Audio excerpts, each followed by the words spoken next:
Ipanay, naku ako ay natatae, pero hindi ko talaga malabas kasi di hirap-hirap na ako na mag-relax. Sino ba dito ang merong tulkulang?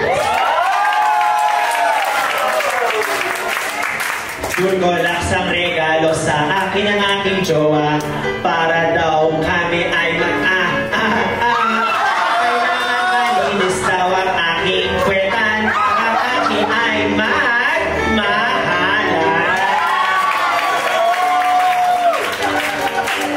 Pumasok ako sa kubeta, naamoy ko ang baho. Sabi ko parang hindi na ako tao. So ako'y nag-check, ayun naman pala na meron na siyang brown, tayo din pala. First time using Dulcolax, wow, it's really great. Especially when I go to La Vallo and shake.